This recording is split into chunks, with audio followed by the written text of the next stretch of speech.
រឿងរ៉ាវនេះទើបតែបានកើតឡើងថ្មីនេះទេគឺក្នុងអំឡុងខែមីនាឆ្នាំ2024មុននឹងឈានដល់ការនិទានប្រាប់ពីរឿងនេះខ្ញុំសូមរំលឹកពីអតីតកាលរបស់ខ្ញុំបន្តិច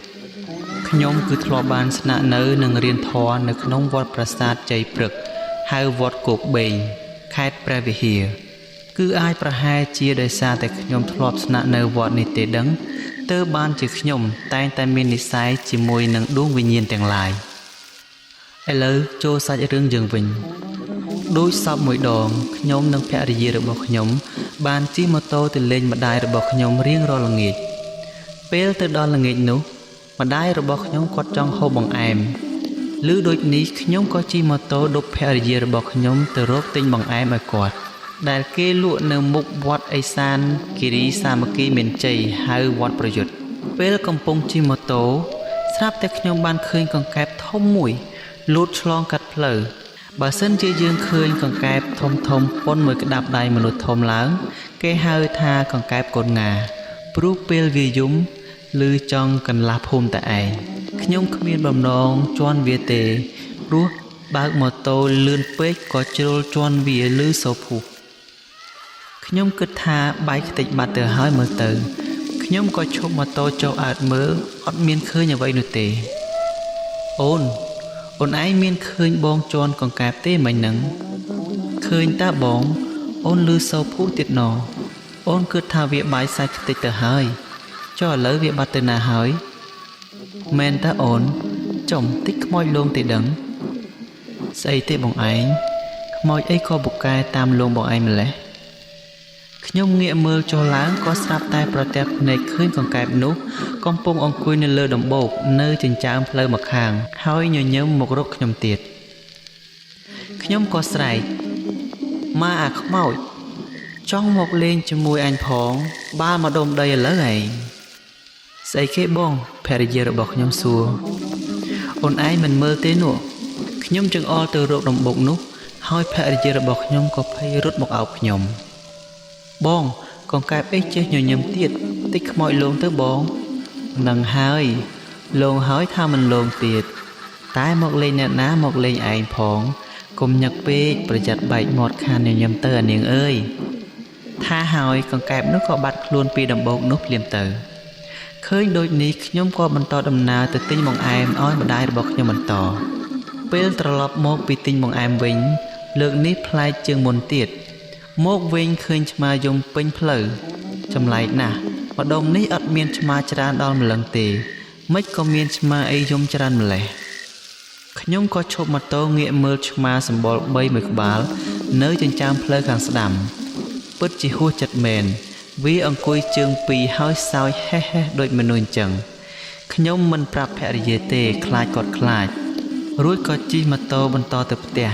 យកបង្អែមឲ្យម្ដាយរបស់ខ្ញុំម៉ោងប្រហែលជា8យប់ខ្ញុំក៏ត្រឡប់មកកន្លែងស្នាក់នៅរបស់ខ្ញុំវិញខ្ញុំបានសម្ងំដេកលក់ម៉ោងប្រហែលជា11យប់ស្រាប់តែខ្ញុំមានអារម្មណ៍ថាខ្យល់ហាក់ដូចជាត្រជាក់ប្លែកខ្ញុំក៏សម្ងំបន្តស្រាប់តែឮសំឡេងមនុស្សយំខ្សឹបខ្សួលខ្ញុំបើកភ្នែកហើយក៏គិតថាប្រហែលជាកូនមីងមួយនៅក្បែរកន្លែងខ្ញុំយំទេព្រោះឃើញកូននឹងឧស្សាហ៍យំពេលយប់ណាស់ខ្ញុំក៏មិនគិតខំសម្ងំដេកបន្តស្រាប់តែសំឡេងយំកាន់តែលឺខ្លាំងឡើងខ្ញុំក៏បើកភ្នែកមើលម្ដងទៀតហើយគិតថានៅកន្លែងក្បែរហ្នឹងដូចជាក្មេងយំទេមិនក៏សំឡេងយំដូចជាមនុស្សស្រីធំអញ្ចឹងដោយមិនអស់ចិត្ត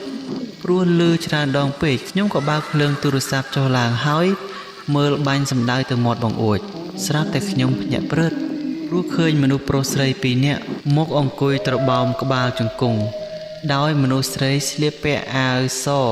ជាមួយនឹងសំពត់ដូចជាសិស្សសាលាអញ្ចឹងហើយប្រុសនោះស្លៀកពាក់ដូចជាមនុស្សចាស់ជំនុំម្នាក់ខ្ញុំបានឃើញមនុស្សស្រីនោះ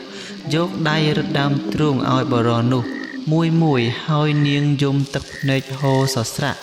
ខ្ញុំក៏ស្រែកសួរអ្នកណាគេហើយមករកខ្ញុំមានអីឲ្យខ្ញុំជួយមែនទេខ្ញុំឃើញនាងឆ្លើយដែរព្រោះឃើញនាងហាមាត់និយាយតែខ្ញុំបែរជាស្ដាប់មិនឮទាល់តែសោះមិនអស់ចិត្តខ្ញុំក៏ស្រែកសួរម្ដងទៀតពេលនោះ ភរិយារបស់ខ្ញុំក៏បានភ្ញាក់ឡើងហើយសួរខ្ញុំថាប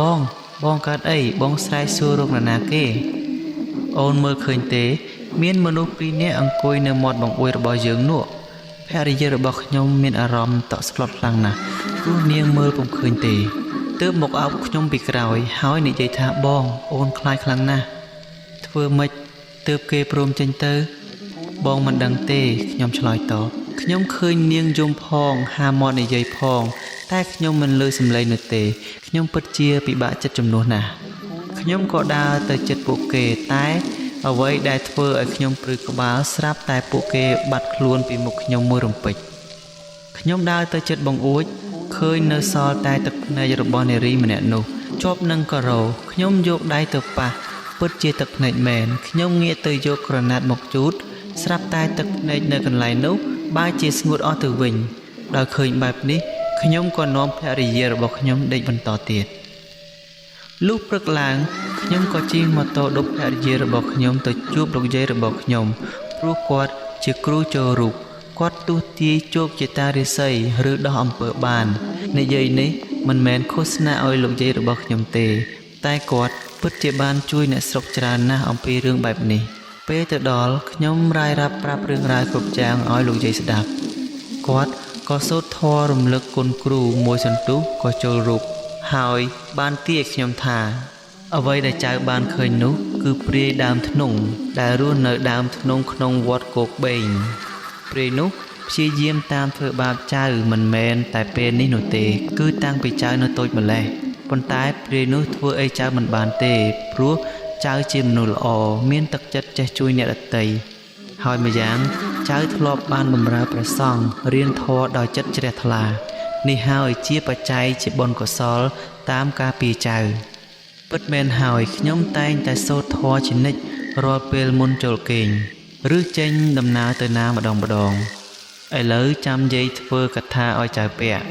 នៅព្រាយនោះនឹងលែងហ៊ានមកធ្វើបាបចៅទៀតហើយចាប់តាំងពីខ្ញុំពាក់ខ្សែកថានោះមកខ្ញុំនិងភរិយារបស់ខ្ញុំមិនដែលបានជួបព្រាយនោះទៀតទេខ្ញុំមានជំនឿជឿជាក់ទៅលើព្រះពុទ្ធសាសនាហេតុនេះហើយបានជាខ្ញុំស្នាក់រៀនធម៌តាំងពីតូចមកម្ល៉េះការគោរពប្រតិបត្តិព្រះសង្ឃ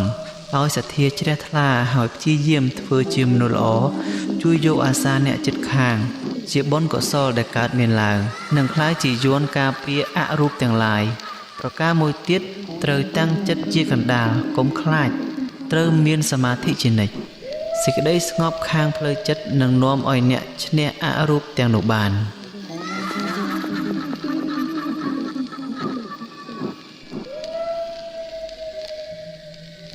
សូមអរគុណទៅដល់ប្រិយមិត្តសំឡេងនិទានរឿងទាំងអស់ដែលបានតាមដានស្ដាប់តាំងពីដើមរហូតដល់ចប់សូមអរគុណ